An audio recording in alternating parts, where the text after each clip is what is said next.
একটি কবিতা লেখা হবে, তার জন্য অপেক্ষার উত্তেজনা নিয়ে লক্ষ লক্ষ উন্মত্ত অধীর ব্যাকুল বিদ্রোহী শ্রোতা বসে আছে ভোর থেকে জনসমুদ্রের উত্তাল শেষে।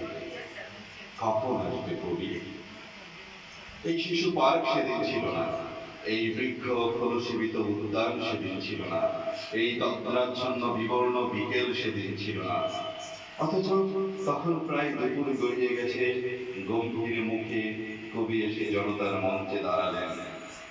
তাহলে কেমন ছিল সেদিনের সেই বিকেল বেলাটি? তাহলে কেমন ছিল শিশু পার্কে, বেঞ্চে, বৃক্ষে, ফুলের বাগানে ঘিরে দেওয়া এই ঢাকার হৃদয়ের মাঝখানি? জানি সেদিনের সব স্মৃতি মুছে দিতে হয়েছে উদ্যত কালো হাত।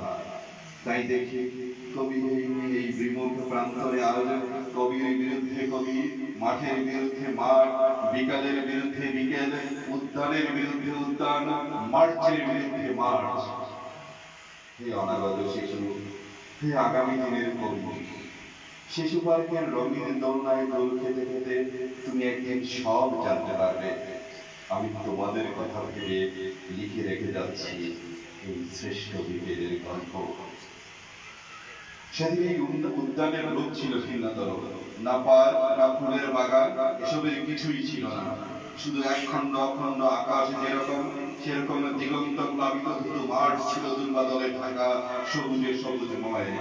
আমাদের স্বাধীনতা প্রিয় প্রাণের সবুজ এসে মিশেছিল এই ধুধু মাঠের সবুজে। কপালে কবজিতে লাল শালু বেঁধে এই মাঠে ছুটে এসেছিল কারখানা থেকে দোহারে শ্রমিক, লাঙল জোয়াল কাঁধে এসেছিল ছাক বেঁধে উলঙ্গ কৃষক, পুলিশের অস্ত্র কেড়ে নিয়ে এসেছিল প্রদীপ্ত যুবক।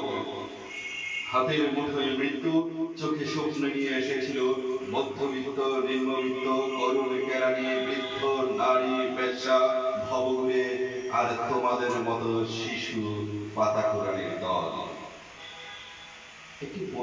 একটি কবিতা পড়া হবে, তার জন্য কি ব্যাকুল প্রতীক্ষা মানুষের। কখন আসবে কবি, কখন আসবে কবি? শত বছরের শত সংগ্রাম শেষে রবীন্দ্রনাথের মতো তৃপ্ত পায়ে হেঁটে অতপর কবি এসে জনতার মঞ্চে দাঁড়ালেন। তখন পলকে দারুণ ঝলকে তরিতে উঠিল জল, হৃদয়ে লাগিল তো জোলা, জনসমুখে জাগিল জোয়ার, সকল দুয়ার খোলা। কে রোধবে তার বজ্রকণ্ঠ বাণী? গণসূর্যের মঞ্চ কাঁপিয়ে কবি শোনালেন তার অমর কবিতা খানি। এবারের সংগ্রাম আমাদের মুক্তির সংগ্রাম, এবারের সংগ্রাম স্বাধীনতার সংগ্রাম। সেই থেকে স্বাধীনতা শব্দটি আমাদের।